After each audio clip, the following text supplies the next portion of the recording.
Hello everyone. आज हम बात करेंगे एक ऐसे टॉपिक के बारे में जिसका नाम है गलतियां, mistakes to avoid as a bride. अगर आप एक दुल्हन हो तो ये सारी गलतियों को प्लीज अवॉइड करिए, और अगर आप एक वेडिंग फोटोग्राफर हो तो दुल्हन को ऐसी गलतियां करने से रोकिए। सबसे पहला पॉइंट आ जाता है लाइटिंग एंड टाइमिंग। कभी भी, चाहे आपका कोई भी फोटोशूट हो, आपको जो है सनलाइट अगर आपके फोटोशूट में है तो उसका टाइमिंग जो है कभी भी स्किप नहीं करना है। फॉर एग्जाम्पल, अगर आपके फोटोग्राफर ने आपको कहा है कि भाई मॉर्निंग की सनलाइट में सुबह को 7 बजे हम जो है सनराइज वाले फोटोग्राफ्स खींचेंगे, तो आपको वहाँ पे 6:45 रेडी होना है। आप कहोगे ये बहुत ज़्यादा अर्ली मॉर्निंग हो जाएगा, क्योंकि मेकअप आर्टिस्ट तो 2 घंटा मेकअप और हेयर स्टाइल में लगा देंगे। अगर आपको ब्यूटीफुल अच्छे फोटोज चाहिए तो फिर आपको जो है सुबह का ये टाइम मैनेज करना बहुत ज़्यादा ज़रूरी है। सुबह को 7 से लेके 10 बजे तक जो 3 घंटे है, मैं तो बोलूँ 9:30 बजे तक जो ये 2.5 घंटे है, आपको परफेक्ट अच्छे ब्यूटीफुल सनराइज फोटोज मिल जाते हैं। शाम को जो है 3:30-4 बजे से लेके शाम को 6 बजे तक मैक्सिमम आप जो है ऐसा जो है टाइमिंग लाइटिंग का आपको ध्यान में रखना है।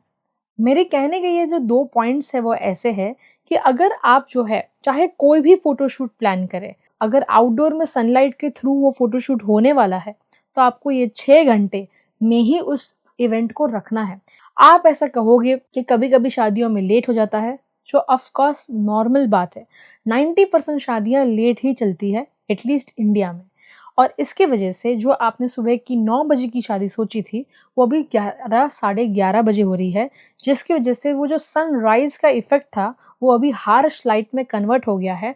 और जो भी फोटोज हम कैप्चर करते हैं, टू बी ऑनेस्ट, उससे अच्छा लगता है कि हम इससे बेहतर है एक हॉल के अंदर शूट कर ले, क्योंकि आउटडोर में इतना हार्ड लाइट है कि उसे कंट्रोल करना डिफिकल्ट हो जाता है। फोटोज अच्छे आने के बदले उल्टा हो जाता है। अगर आपकी मेकअप आर्टिस्ट ने आपको कहा है कि मैं तो आपको 1 घंटे में रेडी कर दूंगी, as a bride, as a woman, एक लड़की को नॉर्मली रेडी होने में, अच्छे से रेडी होने में 1-1.5 घंटा लगता है, तो एक दुल्हन को तो सवाल ही नहीं है, 2.5-3 घंटा तो आराम से चला जाएगा। भले ही वो आपको कुछ भी बोले, पर हमारे एक्सपीरियंस में मैं आपको बोल दूं कि 3.5-3 घंटे आप पकड़ के चलो जब कोई आपको दुल्हन बना रहा है तब। तो ये जो टाइमिंग है उसको आपको संभालना है कि भाई 3.5 घंटा मेकअप आर्टिस्ट लेंगे, फोटोग्राफर को क्रिएटिविटी करने के लिए 1 घंटा चाहिए, तो फिर मुझे अगर आउटडोर में सनलाइट वाले फोटोग्राफ्स चाहिए, या सनलाइट में मुझे अपनी वेडिंग की पूरी सेरेमनी या कुछ भी रखना है, और वो भी सुबह को 7 से 10 या शाम को 4 से 6 के बीच में, तो फिर मुझे ऐसे ही मेरा पूरा शेड्यूल बनाना पड़ेगा।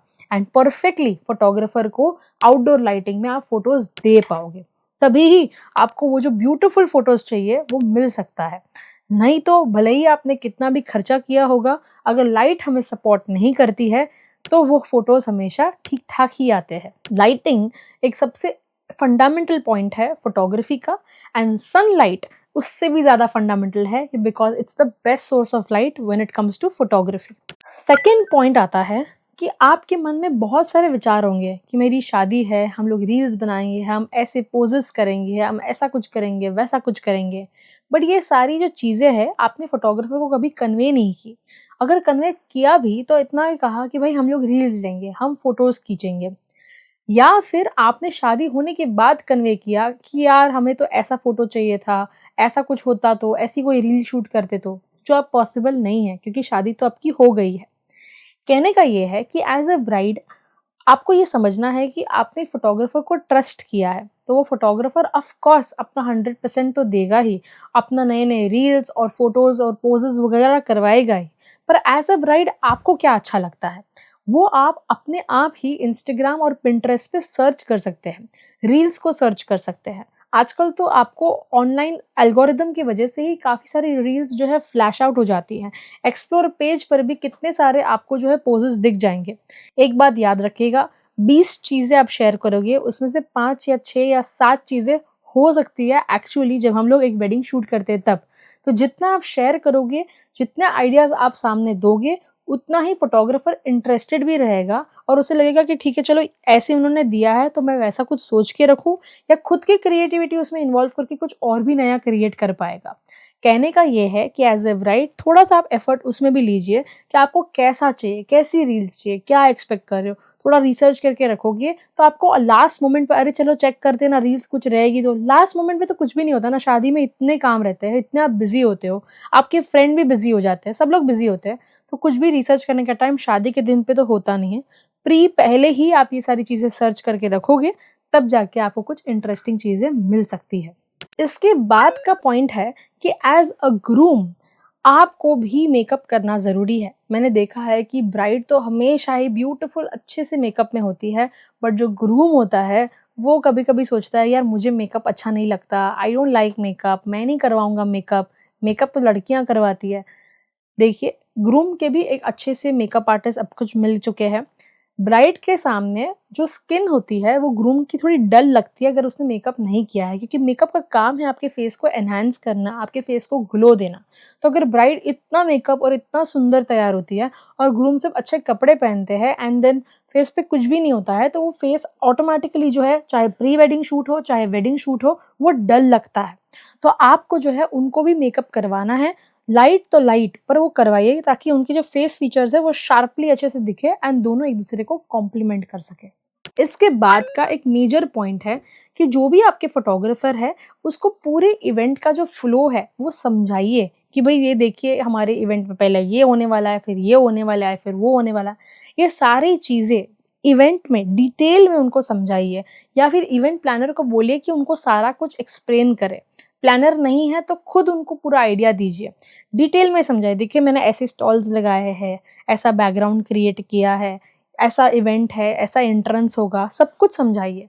जब फोटोग्राफर को डिटेल पहले से ही सारी पता होती है और लोकेशन पता होता है, कपड़े पता होते हैं, तो वो ज़्यादा माइंडफुली अच्छे से क्रिएटिविटी कर सकते हैं, क्योंकि उनको आइडियाज़ पहले से ही जनरेटेड होते हैं माइंड में, नहीं कि वहाँ पे जाके सोचना है कि मैं क्या करूँगा, है ना? सो ये चीज़ हमेशा समझिए। देखिए, जब भी वेडिंग होती है या जब भी जो है संगीत होता है, वहाँ पे जो है एक ऑडियो प्ले होता है या एंकरिंग देते हैं। वहाँ पे आपकी तालियाँ भी बजती है, लोग आवाज़ भी करते हैं। अब ये सारा ऑडियो जो है कैमरा में रिकॉर्ड होता है। कभी-कभी हमें जो है वो जो क्रिस्टल क्लियर ऑडियो होता है वो कैमरा में मिलता ही नहीं है, क्योंकि सब लोग आवाज़ कर रहे हैं। ऑफ कोर्स वहाँ का जो नॉइज़ रहेगा वो भी रिकॉर्ड हो जाएगा। इसीलिए हम जो है हमेशा जो डीजे वाले या साउंड वाले पर्सन होते हैं उससे ओरिजिनल ऑडियो लेते हैं। उसका जो ऑडियो पर्सन रहता है उसके साथ आपका साउंड सिस्टम के साथ वो कनेक्शन रहता है, जिसकी वजह से इतना जो शार्प ऑडियो रहता है वो उसमें कवर हो जाता है।